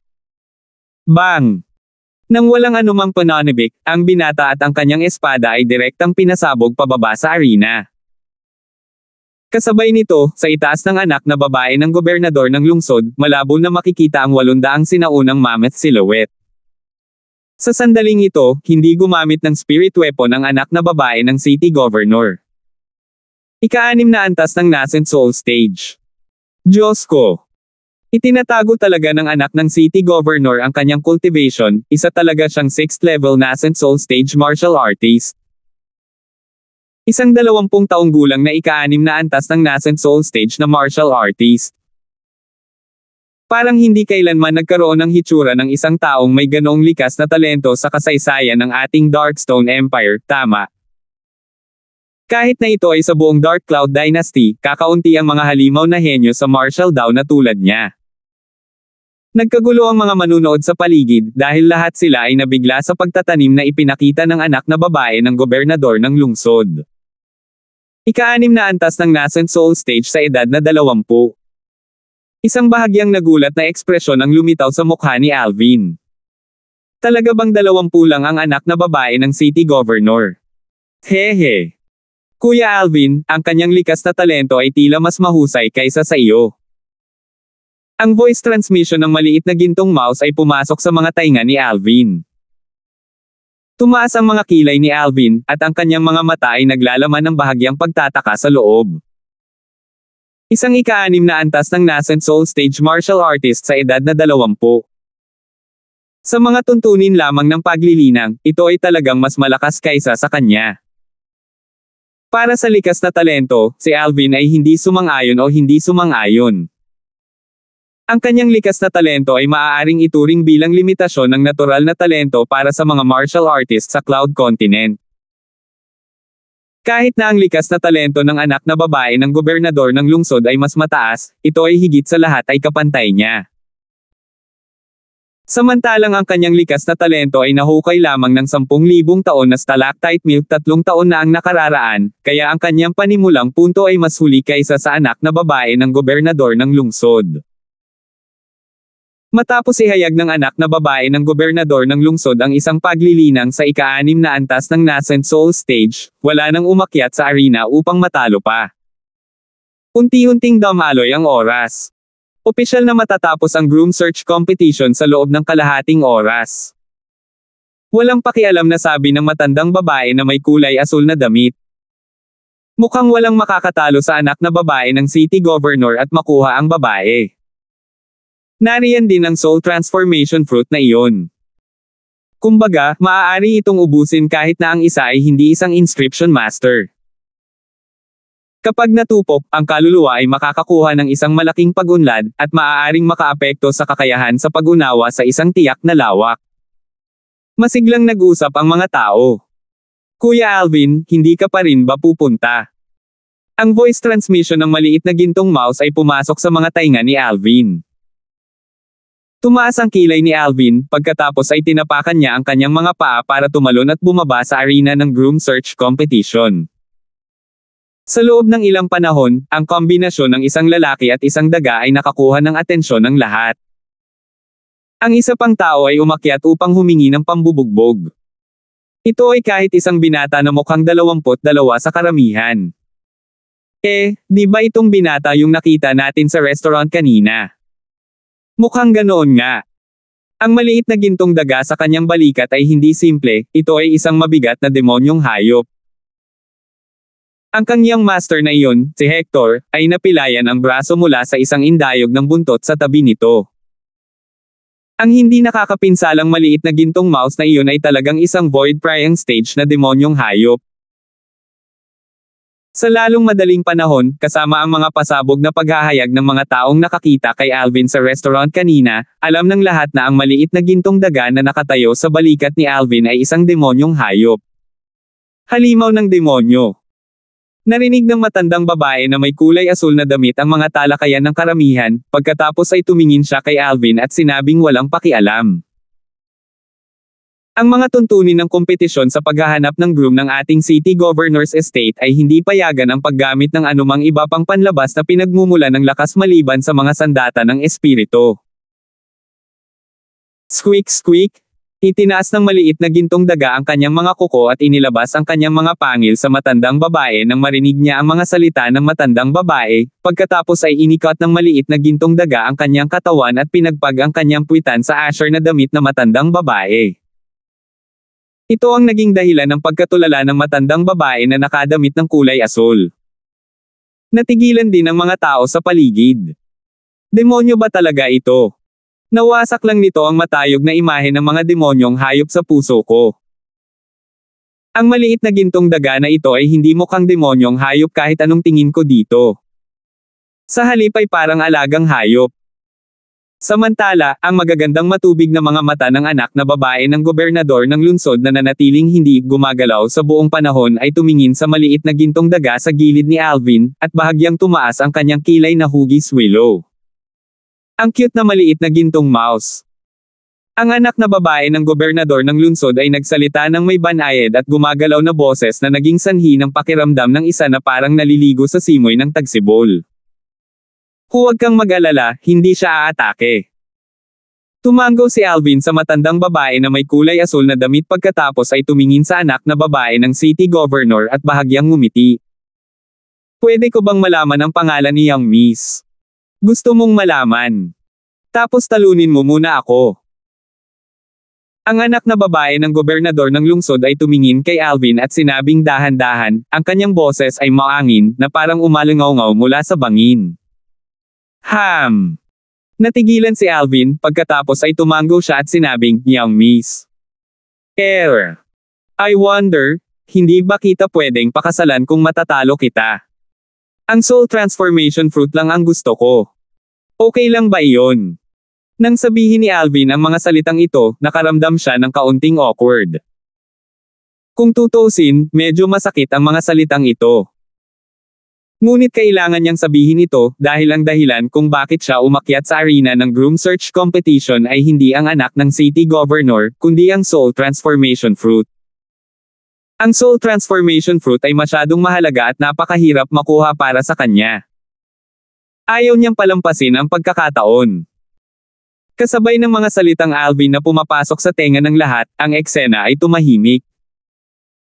Makalipas ang maikling sandali, ang mga manunood sa paligid ay nagkagulo. F***K. Hindi ako nakarinig ng mali, di ba? Ang batang ito ay talagang sinabi na gusto niya lamang ang prutas ng pagbabagong anyo ng kaluluwa at hindi ang anak na babae ng gobernador ng lungsod. Galit ba siya? Bagamat mahirap makuha ang soul transformation fruit, ngunit paano ito mas mahusay kaysa sa anak na babae ng gobernador ng lungsod? Ang pagpapakasal sa anak na babae ng gobernador ng lungsod ay nangangahulugan na magkakaroon siya ng pagkakataong pumailanglang sa langit. Baliw! Baliw!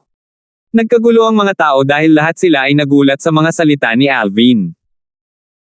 Siyempre, may mga tao din na nadama na si Alvin ay masyadong mayabang at mayabang.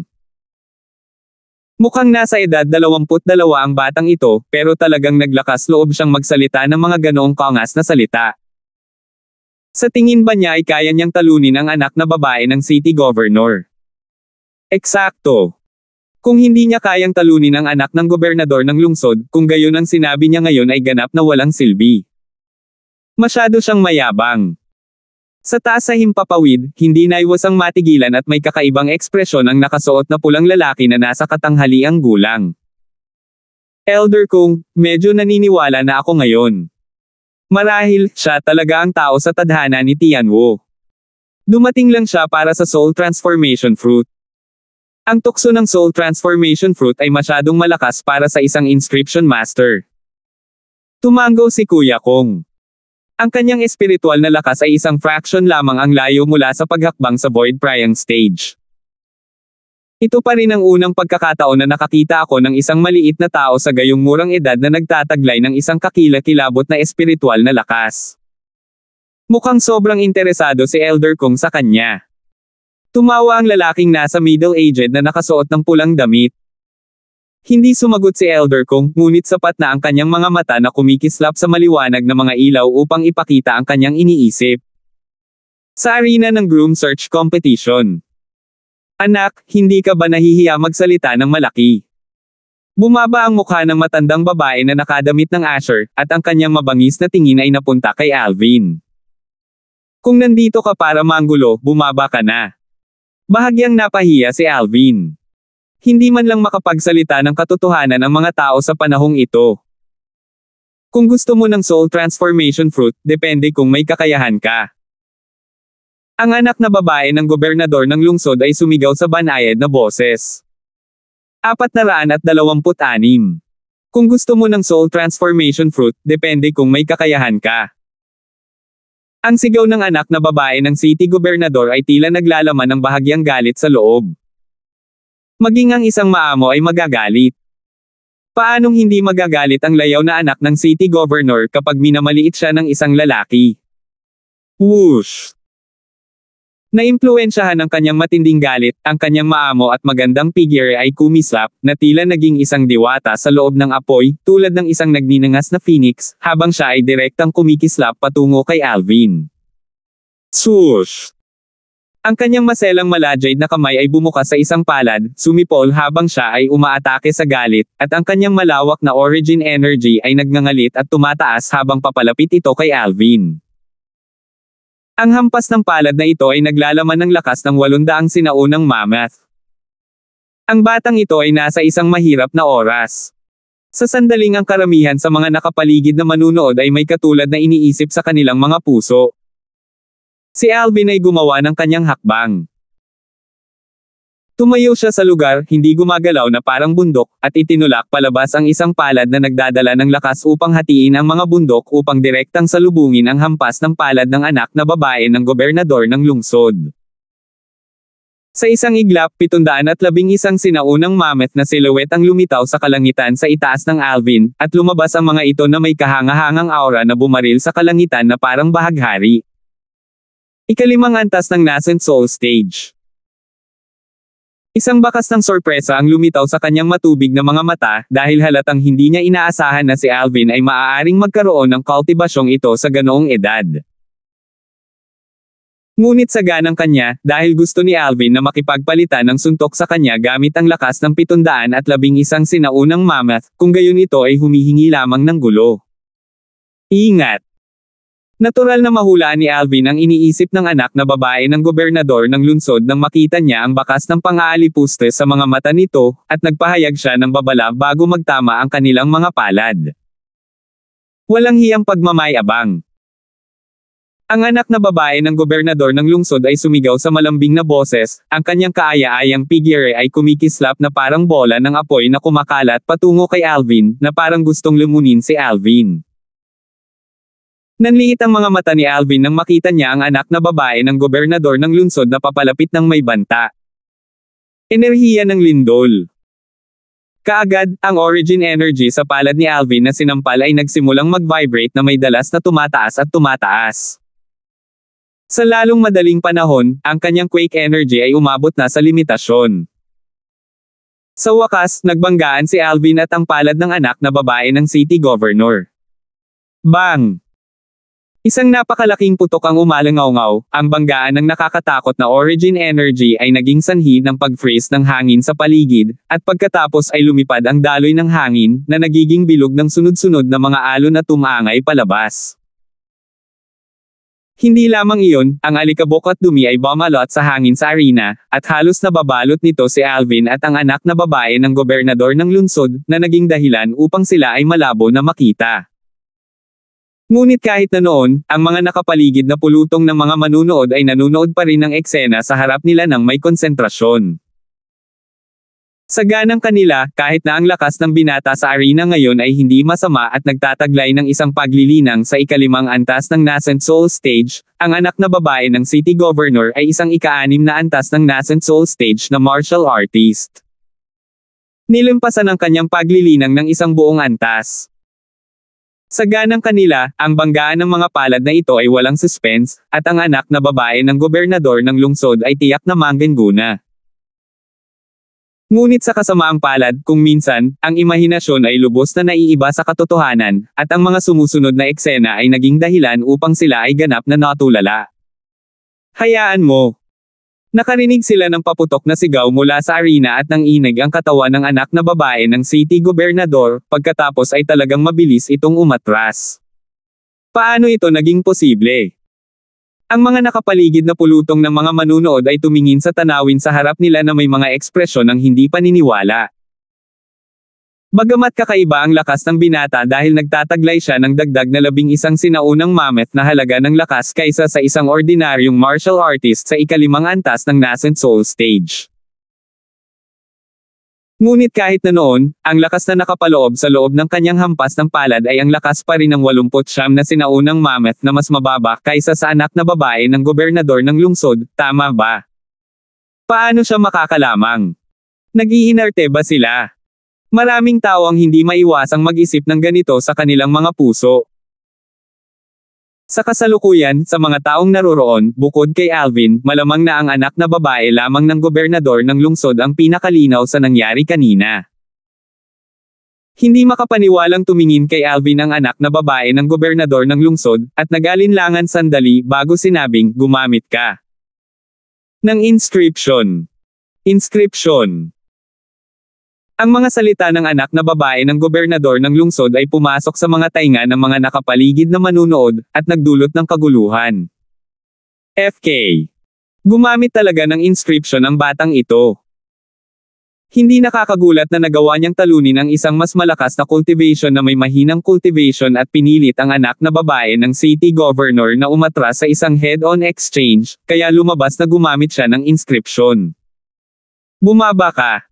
Walang hiyang scum na parang wala kang qualifications para magpatuloy sa pananatili sa arena. Bumaba ka. Sa isang panahon, si Alvin ay naging target ng lahat at pumukaw ng galit ng publiko. Sa sandaling ito, ang malamig na singhot ay parang kulog habang kumalat ito mula sa arena at pumasok sa mga tainga ng lahat. Para sa isang oras, ang paligid ng arena ay ganap na nakamamatay na tahimik.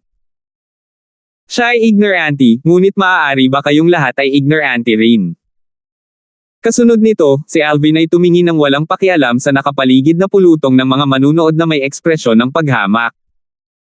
Kailan mo ako nakitang gumamit ng inscription?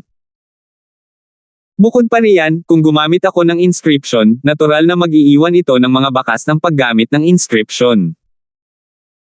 Kanina, mayroon ba sa inyo na nakakita o nakaramdam man lang ng bakas ng inscription na ginagamit? Agad na tumahimik ang nakapaligid na karamihan ng mga manunood. Hindi siya gumamit ng inscription. Sa sandaling ito, ang matandang babae na may kulay asul na damit sa gilid ng arena ay matalim na sumulyap kay Alvin habang dahan-dahan itong nagsasalita. Kaagad, ang nakapalibot na pulutong ng mga manunood ay wala nang masabi pa. Salamat, Senior. Senior, maganda ang iyong paningin, hindi tulad ng ilang tao. Tumango si Alvin sa matandang babae na nakadamit asher pagkatapos ay tumingin sa anak na babae ng city governor na nakasuot ng maapoy na pulang damit at tila may tinutukoy sa kanyang mga salita. Ikaw. Nagalit ang anak na babae ng gobernador ng lungsod hanggang sa tinapakan niya ang kanyang mga paa, pagkatapos ay itinaas niya ang kamay nito at lumitaw ang isang pulang-pula na letigo. Ang mga umaagos na ilaw ay kumikislap sa paligid ng letigo, na para bang may mga hibla ng nagninangas na apoy na nagliliyab sa ibabaw nito. Kasama ang anak na babae ng gobernador ng lungsod na muling kumikislap patungo kay Alvin, ang Origin Energy ay kumislap sa letigo sa kanyang kamay. Sa itaas niya, isa pang 380 sinaunang Mammoth silhouette ang lumitaw sa tabi ng umiiral na 800 sinaunang Mammoth silhouette. Swoosh! Ang letigo ay palm unit sa kalangitan, na tila naging makamandag na ahas na mabangis na kumagat kay Alvin. Grade 5 Spirit Weapon. Nagsikip ang mga mag-aaral ni Alvin. Ipoipo. Si Alvin ay hindi nang ahas na mag-alinlangan ng ang Origin Energy sa kanyang buong katawan ay sumabog at ang Quake Energy ay lumitaw, at siya ay tila nag-transform sa isang bug zone ng hangin habang siya ay bahagya na nakaiwas sa letigo na lumalapit na parang makamandag na ahas na kumagat sa kanya. Ang letigo na ito ay naglalaman ng lakas ng 1,180 sinaunang Mammoth. Isang grade 5 Spirit Whip na nagpapalakas ng halos 48% ng lakas. Ano nga ba ang background nitong Phoenix Nest City Governor? Kasabay ng pag-iwas niya, si Alvin ay labis na namangha sa kanyang puso.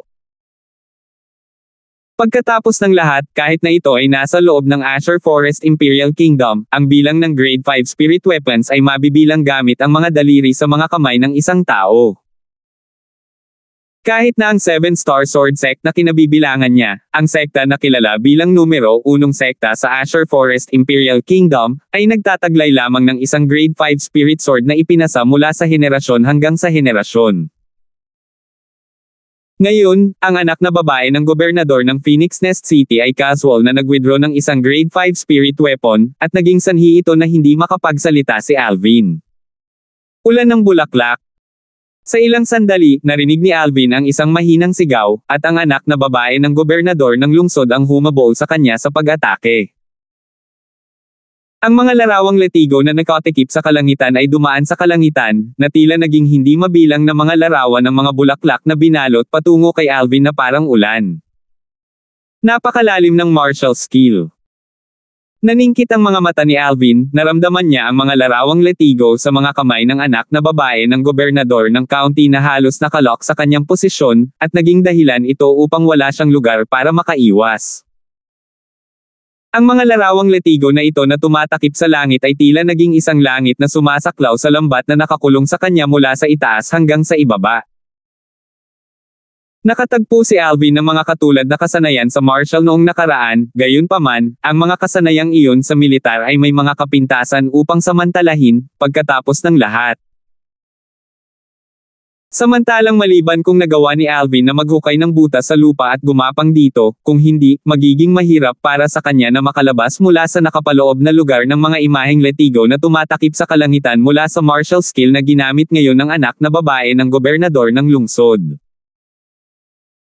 Ang paligid ng arena ay ganap na tahimik, at ang mga tingin ng lahat ay nakatitig sa eksenang nasa harapan nila dahil labis silang natatakot na makaligtaan sila ng isang detalye. Whoosh! Dahil hindi niya magawang umiwas, hindi na umiwas si Alvin, at lumitaw ang Violet Myrtle Flexible Sword sa kanyang kamay. Kasunod nito, ang Origin Energy ay marahas na bumangon sa Violet Myrtle Flexible Sword sa kanyang kamay. Sa kalangitan, isa pang 279 na sinaunang Mammoth silhouette ang lumitaw sa tabi ng umiiral na 711 sinaunang Mammoth silhouette. Ang Violet Myrtle Flexible Sword, isang grade 6 spirit sword. Dahil sa pagpino nito mismo ni Alvin, at nakakuha siya ng malaking swerte sa panahon ng refinement, nagawa nitong palakasin ang kanyang lakas ng 42%. Sa sandaling ito, ang lakas ng 1,010 sinaunang Mammoth ay naipon sa Violet Myrtle Flexible Sword sa mga kamay ni Alvin. Gayunpaman, kahit na noon, ang lakas ni Alvin ay medyo mababa pa rin kung ikukumpara sa anak na babae ng gobernador ng lungsod. Kahit na sa kanyang Quake Energy, mahirap para sa kanya na malampasan ang napakalaking gap. Hindi masama ang spirit sword mo, pero sa kasamaang palad, tiyak na matatalo ka ngayon. Ang boses ng anak na babae ng gobernador ng lungsod ay naglalaman ng bakas ng ginaw. Ang letigo sa kanyang kamay ay kumislap, at ang mga larawan ng letigo na tumatakip sa kalangitan ay sumunod sa letigo na parang anino, na nakapalibot kay Alvin at tumatama sa katawan ni Alvin na parang mga patak ng tubig ulan. Ganyan ka ba ka-confident? Ang mukha ni Alvin ay nagpakita ng isang napakatalino ng ngiti. Kaagad, sa loob ng Origin Energy na nagngangalit sa ibabaw ng Violet Myrtle Flexible Sword sa mga kamay ni Alvin, isang strand ng kakaibang aura ang biglang lumitaw. Sa sandaling lumitaw ang kakaibang aura, ang enerhiya ng langit at lupa sa itaas ni Alvin ay umungol muli. Iyon ay natigilan ng mga nakapaligid na mga manunood. Lakas ng hangin. Ang mga mag-aaral ng matandang babae na nakadamit ng asher na nakatayo sa gilid ng arena ay hindi napigilan ang paghihigpit. Lakas ng hangin. Maging ang lalaking nasa itaas ng langit na nakasuot ng pulang katanghaliang gulang at ang matanda na nakaabo na nakadamit sa tabi niya ay bahagyang kinilig ngayon. Natukoy nila na ito ay tunay na wind force, at hindi isang wind force shade. Ang batang ito ay talagang nakakatakot sa mga tao hanggang sa mamatay. Hindi napigilan ng matanda na nakasuot ng kulay abo na buntong hininga sa emosyon. Sa kalangitan, ang enerhiya ng langit at lupa ay lumundag, at muli itong nagbigay kay Alvin ng isa pang 200 sinaunang mammoth silhouette. Kaagad, ang lakas ng espada ni Alvin ay tumaas sa limitasyon.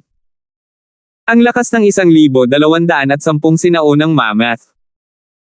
Ganap na dinudurog ang lakas ng 1,180 sinaunang mammoth na inaari ng anak na babae ng gobernador ng lungsod. Sa ilalim ng mga tingin ng lahat ng naroroon, si Alvin na nasa loob ng mga larawang letigo na tumatakip sa kalangitan ay sa wakas ay lumipat. Sining sa pagguhit ng espada. Ang kanyang espada ay lumipad na parang kidlat na tumutusok sa gilid ng mga imahe ng letigo. Nakita na ng spiritual force ni Alvin sa pamamagitan ng martial skill, flower rain, ng anak na babae ng city governor, at agad niyang nahanap ang totoong lokasyon ng letigo at sinaksak patungo dito. Ang finishing touch ng dragon. Agad na pinagsama ni Alvin ang mataas na grado ng profound rank martial skill, dragon's finishing touch, na nasa perfection stage, sa sword strike. Clang! Umalangaw-ngaw ang isang magaan na kalansing habang ang Origin Energies ay nagbanggaan sa isa't isa. Sa sandaling ito, tila nakita na ni Alvin ang eksena ng anak na babae ng gobernador ng lungsod na pinilit na umatras muli. Iyon ay. Gayunpaman, kaagad, napansin ni Alvin na ang isang hibla ng enerhiya ay biglang lumabas mula sa puntong ang dulo ng kanyang Violet Myrtle Flexible Sword ay tumama. Malinaw niyang nakita na sa kalangitan sa itaas ng anak na babae ng gobernador ng lungsod, isa pang 120 sinaunang mammoth silhouette ang lumitaw sa tabi ng umiiral na 1,180 sinaunang mammoth silhouette. Salamat po at sinamahan ninyo ako, ingat lagi mga master.